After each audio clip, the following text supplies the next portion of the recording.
do something else to freeze it. Let me get rid of this. So not 1 kilopascal, one atmosphere. And the mass flow 60 kilograms per hour. And of course we need to put the composition. So click composition and pure water. Oh, I don't know what I pressed. Pure water, there we go. It doesn't matter for pure water if you put mass or mole fraction. That's one case where if it's 1, it's the same. For the other one, it was important to put mass fraction. For this one, all right. So that stream is also defined. Okay. So a single equilibrium stage decanter is modeled in unison by this unit here. This unit is for single equilibrium stage separation vapor liquid, and this is called separator.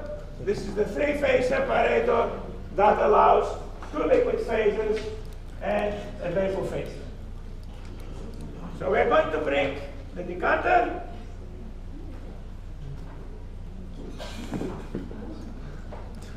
Let's name it decanter or name. It's a homework.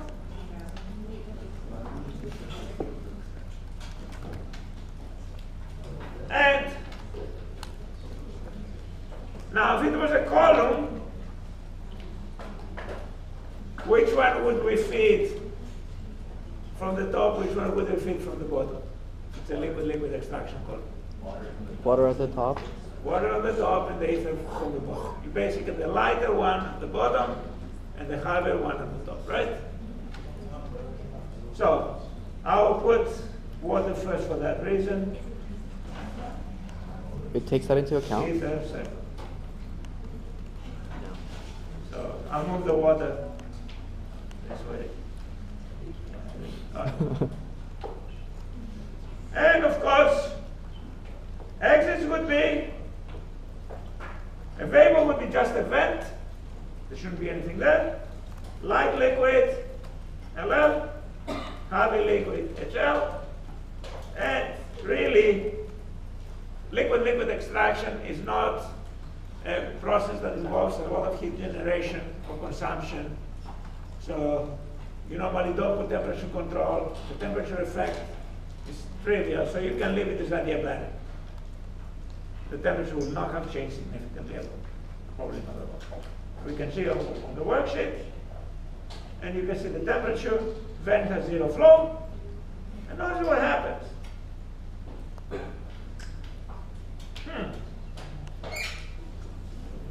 How much light liquid are we getting? None. No phase separation whatsoever. The temperatures? There is no phase separation whatsoever. Whatever comes in, total flow in of the two is 100. What leaves is 100 in one stream. Basically mixing the two streams and doing absolutely no separation. Not enough. So this gives us that there is only one liquid phase for that. What is going on here? Why is that happening? According to Giancoblis, we should be getting out 2 different streams. One of them, the ether stream, should have only about 2%. Sorry, the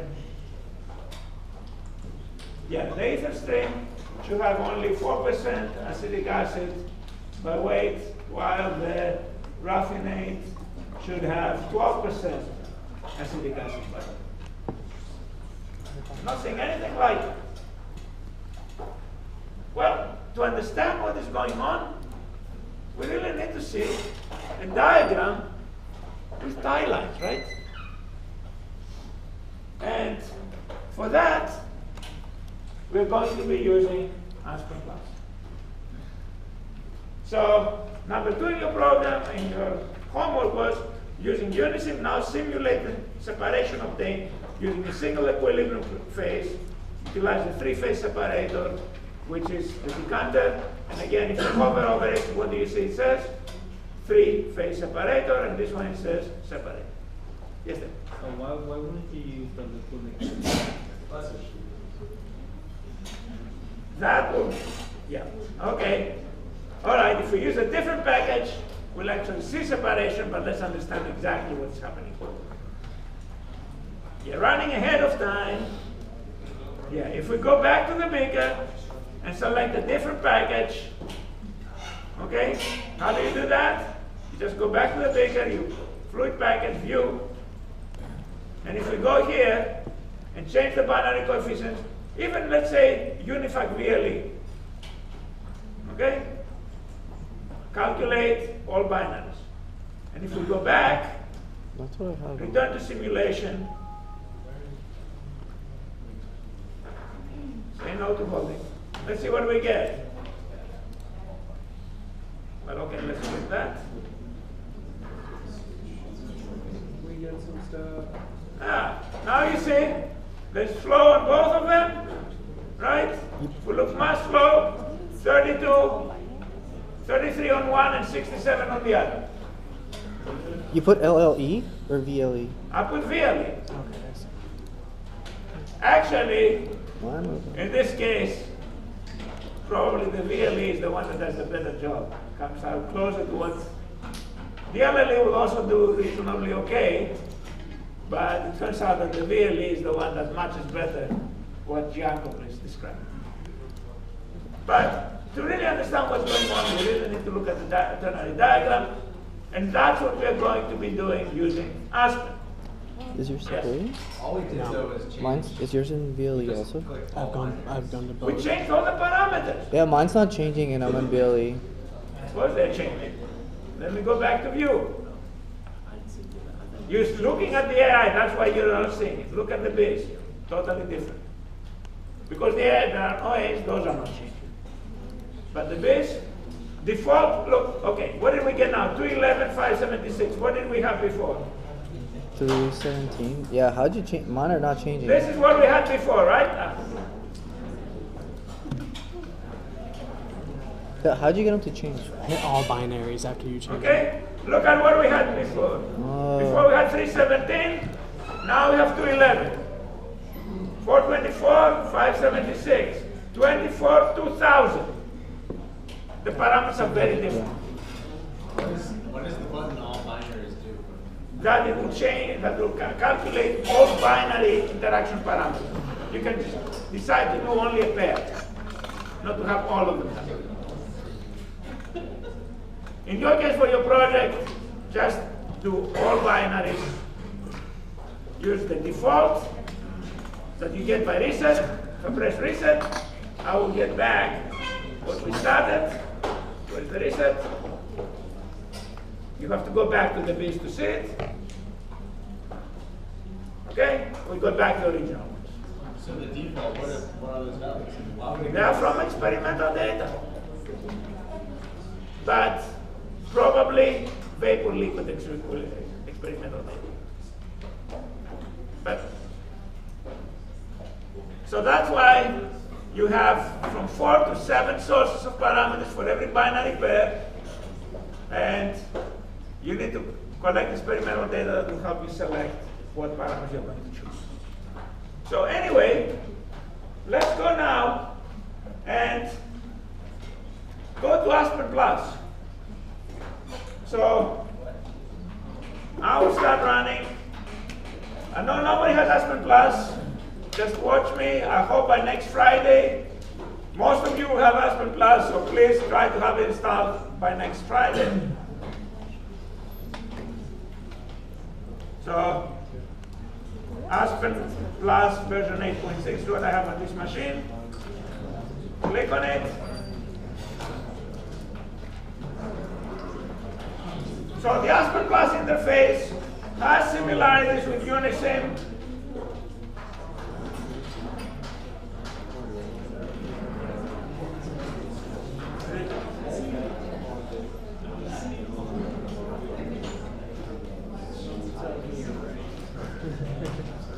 All right.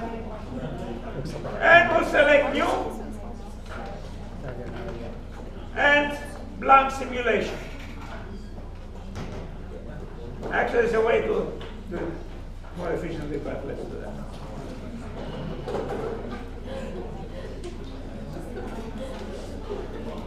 Take a little bit. Okay, so you'll see here properties. Let me point out similarities. Properties is also beacon. Okay, you go back and forth in Aspen in a way how you do in Unison by pressing the beacon. Simulation is what? Is your process flow diagram. Okay? And Aspen can do extra things, can do safety analysis, and will also be able to do economic analysis. But I can't have the whole class running on Aspen. We would have, we have 100 licenses, simultaneous licenses, so, no, sorry, we have 200. No, we have 150. I think we have 150 licenses. But if you run Aspen and something else, like Aspen and HYSYS, it counts as 2 licenses, so we can't do it that way. So let's add the 3 components here. All right? So the easiest way is to click Find. So I am under Components. Okay, Beacon, Components, and I'll type Find, and let's try acetic acid. Find now.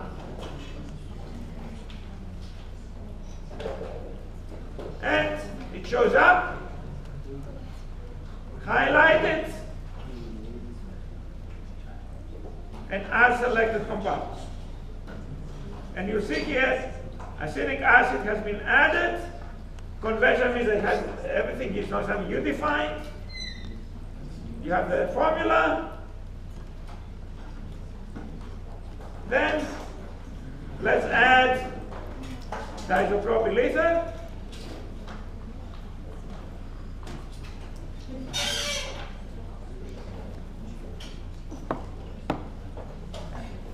Helps if you spell it right.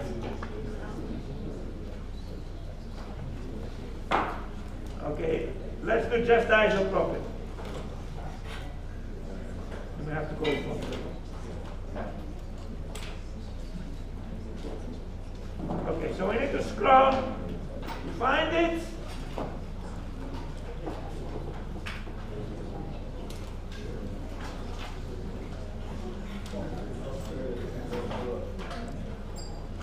Otherwise, I'll have to.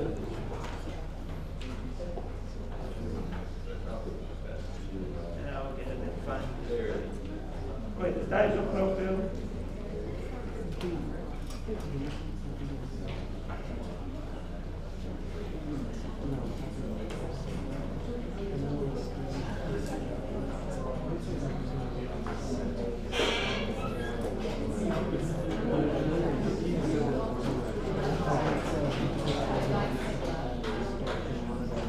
Okay, here it is disopropyl ether.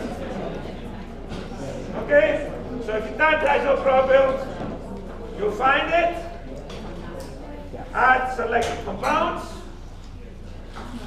and it says add to the list instead of replace. Click add to the list, and finally, the next thing is water.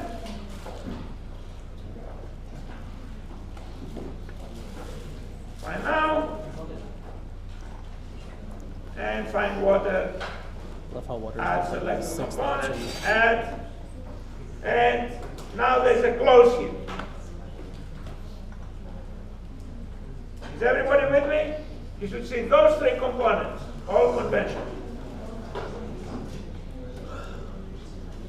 Are we saying that?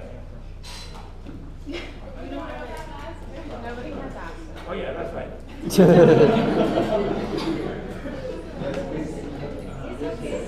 Okay. All right. But it's large enough to everybody to be seeing. Okay. All right. Thank you. All right. So close it. You can see the similarity. Now what do we do? Actually, there's a guidance here. You can press the next. But you can see also the next thing here. Everything is blue. Components have been specified. The next thing you see is methods. You click methods, specifications, and now we have a choice of packaging. In Unisim we use general NRTL ideal gas. In Aspen we're going to use NRTL. So careful, I can translate parameters Unisim, Aspen, and vice versa, having general NRTL in Unisim, NRTL in Aspen. So we're going to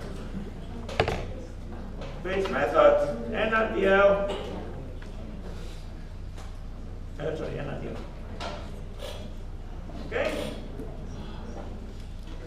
And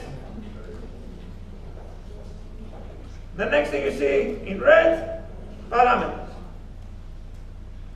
And you see the next in red, binary interaction. And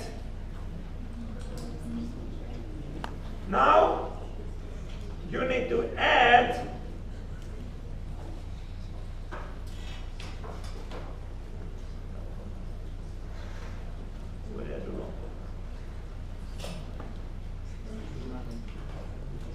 let's go back to parameters, specifications. Oh, okay, here we have an RTL. That's not what I want. Okay, that's right. Yep.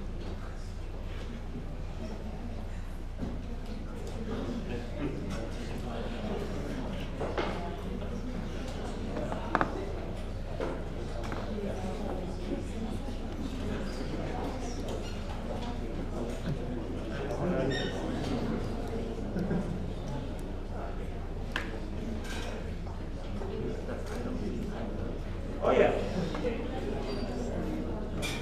I should be showing with the components here. I'm trying to see why. I should have everything set here on the components. Let's double check. We should have 3 components, okay? So next will be the methods.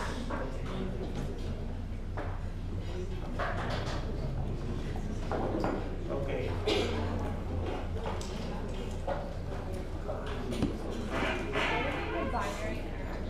Binary interactions. Would you want to add an NRTL line? Oh, here we go. Need to click on components, okay. And no. All right, guys. Look, okay, here we go. Binary interactions. Okay, here we go. All right. So click on binary interactions up there. That's what I was looking for. Right. So you have component I, component J. So if I want to see acetic acid water, I'll put acetic acid I, and I'll use component J, water. What's the difference between the different binary interactions on the left physical panel? Like the A and B, KU, Henry, and That's a good question. I shouldn't have put this. maybe an NRTL. Yeah, it should be the source that it is. Yeah. All right, I did something wrong, guys. Let's clear this.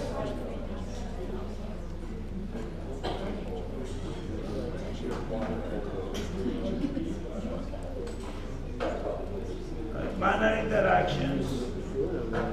Okay. Okay, here we go. Okay, so binary interactions. You have to check on the NRTL. Oh, NRTL1. Okay, that's what I want. Sorry. Okay, that's what I want. I'm sorry, guys. All right, that's here we are. So, click NRTL1. I thought I had clicked it before, but I guess I didn't. NRTL1.